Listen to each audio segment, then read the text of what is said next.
আসসালামু আলাইকুম রহমতুল্লাহ নাহমাদুহু ওয়া নুসাল্লি আলা রাসূলিহিল কারীম আম্মা বাদ। এই দর্শে আমরা 81 থেকে 85 নম্বর কায়দা নিয়ে আলোচনা করব। তাহলে 81 নম্বর কায়দা হলো আত-তারজিহু লা ইয়াকুনু বিকাসরাতিল আদাদ। তারজিহ কখনো কাসরতে আদাদের মাধ্যমে, সংখ্যাধিক্যের মাধ্যমে কখনো তারজিহ হবে না, বরং তারজিহ হবে দলিলের শক্তির ভিত্তিতে, সংখ্যার ভিত্তিতে। সংখ্যার আধিক্যতার কারণে কখনো তারজিহ হতে পারে না, বরং তারজিহ হবে সবসময় যে দলিলের কুওয়াতের ভিত্তিতে। এই বিষয়ে আমরা বারবার আলোচনা হয়েছে শরহে উকুদের মধ্যে। তাহলে 81 নম্বর কায়দা হলো আত-তারজিহ লা ইয়াকুনু বিকাসরাতিল আদাদ। তারজিহ কখনো সংখ্যাধিক্যতার মাধ্যমে হয় না, বরং তারজিহ হয় কুওয়াতের মাধ্যমে। সিয়ার অর্থাৎ সহজ সিয়ারুল কাবির থেকে এই কায়দা নেওয়া হয়েছে।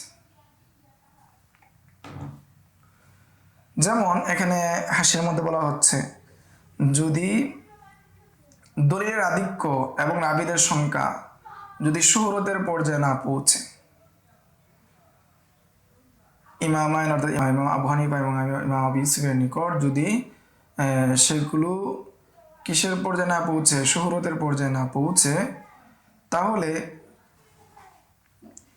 সেটাকে তারা কি করেন নাই, গ্রহণ করেন নাই, বরং তারা দেখেছেন দলিলটা কি শক্তিশালী কি শক্তিশালী না। যেটা শক্তিশালী সেটা গ্রহণ করেছেন, রাবি বেশি হলেই কি গ্রহণ করেন নাই। তবে যদি শুহরত হয়ে যায়, মাশহুর হয়ে যায়, সেটা ভিন্ন কথা। খিলাফান লিল আকসার, কিন্তু অধিকাংশদের নিকট এর বিপরীত।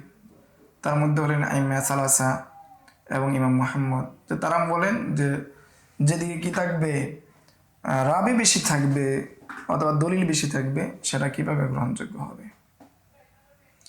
এই জন্য আমিরুল মুমিনিন ওমর রাদিয়াল্লাহু তাআলা এবং অন্যান্য সাহাবা একরামগণ কি করেছেন, ফিরে এসেছেন যে উম্মুল মুমিনিন আয়েশা রাদিয়াল্লাহু তাআলার খবর থেকে। তিনি এককভাবে বর্ণনা করেছিলেন, উম্মুল মুমিনিন আয়েশা রাদিয়াল্লাহু তাআলার বর্ণনা দিকে ফিরে এসেছেন, একক বর্ণনা দিকে ফিরে এসেছেন। ইন্নামাল মাউ মিনাল মা,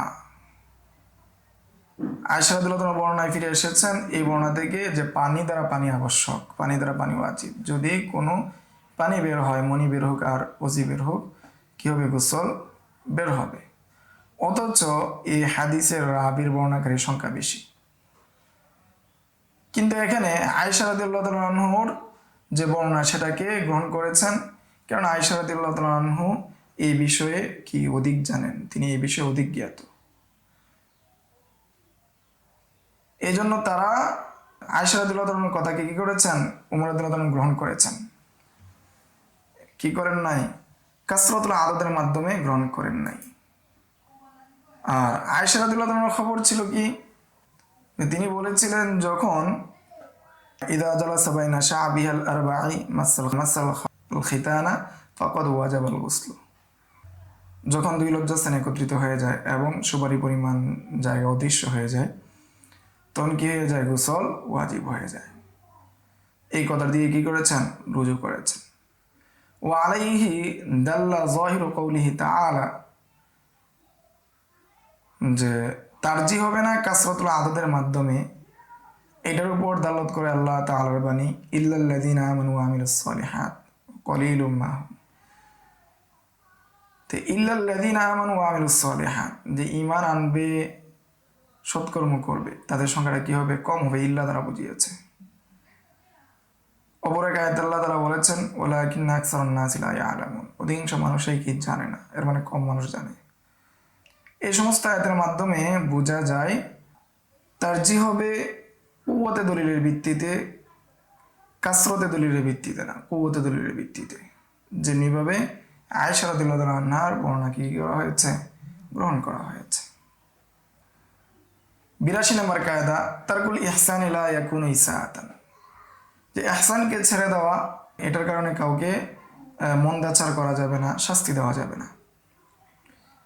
আপনার যে কাজটা করা উত্তম ছিল, ইহসান ছিল, সেটাকে যদি ছেড়ে দেন, এই জন্য আপনাকে কেউ কি করতে পারে না, দোষারোপ করতে পারে না। এর উদাহরণস্বরূপ উল্লেখ করা হলো, কেউ যদি কোনো মহিলা অথবা কোনো বাচ্চার পাশ দিয়ে অতিক্রম করে, যে মরুভূমিতে আছে, এমত অবস্থায় সে সক্ষম ছিল তাকে মরুভূমি থেকে এনে জনপদে ছেড়ে দেওয়া, কিন্তু সে যদি এটা না করে এবং সেই মহিলা অথবা সেই বাচ্চা যদি সেখানে ধ্বংস হয়ে যায়, তাহলে এটার কারণে সে গুনাহগার হবে না এবং এটার দোষারোপ তার উপর আসবে না।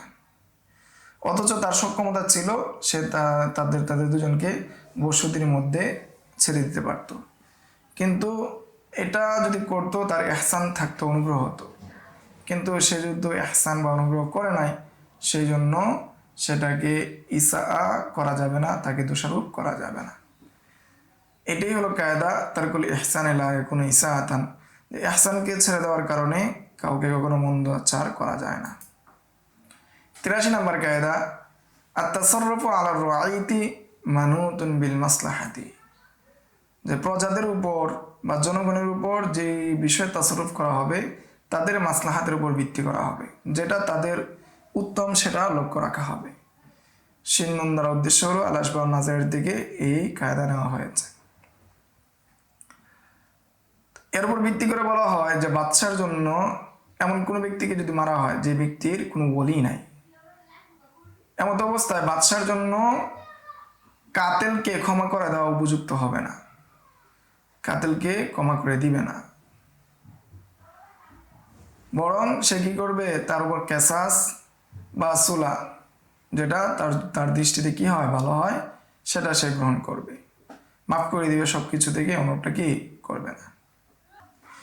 কেননা সে দেখবে কি এখানে অভিভাবক হিসাবে যেহেতু তার ওলি নাই, এর মানে সুলতানই কে তার ওলি, যেহেতু সুলতান ওলি, তো ওলি হিসাবে যেটা মাসলাহাত মনে করবে সেটা করবে, মাফ করে দিবে না।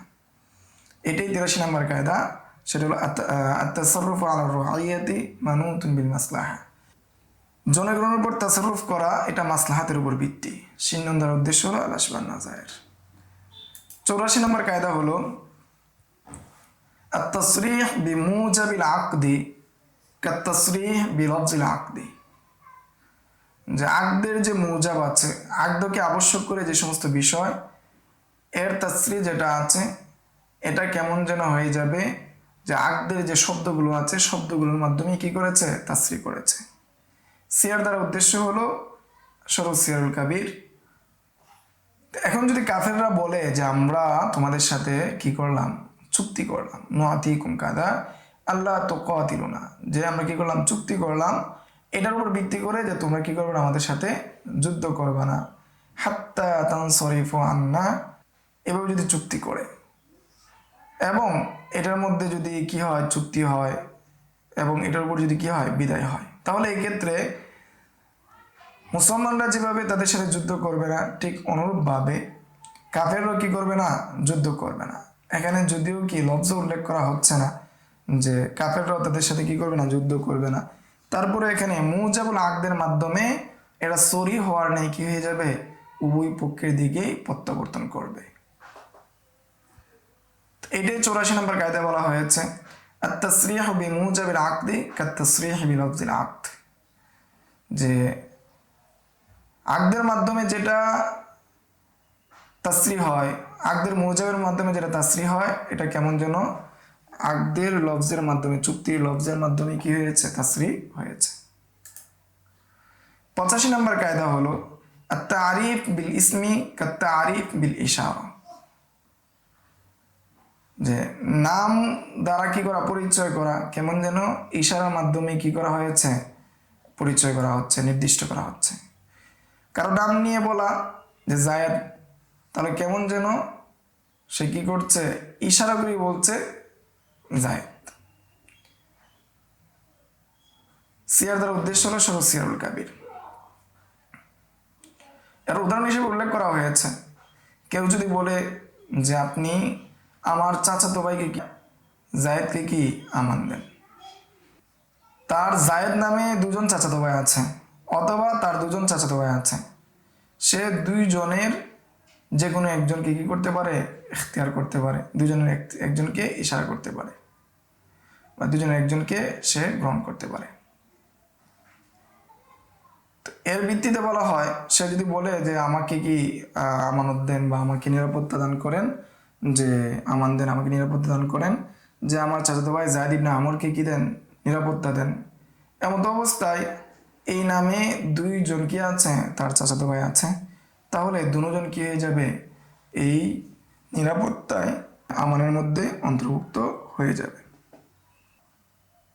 কেননা যদি ইশারার মাধ্যমে দুজনকে দেখাতো যেমনটা হতো, দুজনই আমান পেয়ে যেত, তেমনিভাবে এখানে নাম উল্লেখ করার মাধ্যমে দুজন কি হয়ে যাচ্ছে, নির্দিষ্ট হয়ে যাচ্ছে। এটাই 85 নম্বর কায়দা, আত-তারিফু বিল ইসমি কাত-তারিফি বিল ইশারা, যে নামের মাধ্যমে কি করা, নির্দিষ্ট করা, কেমন যেন ইশারার মাধ্যমে কি করা হচ্ছে, নির্দিষ্ট করা হচ্ছে। এই ছিল 81 থেকে 85 নম্বর কায়দা। সামনের দর্শে আমরা 86 নম্বর কায়দা থেকে আলোচনা করবো ইনশাআল্লাহ। আসসালামু আলাইকুম রহমতুল্লাহ। يؤتي الحكمة من يشاء ومن يؤت الحكمة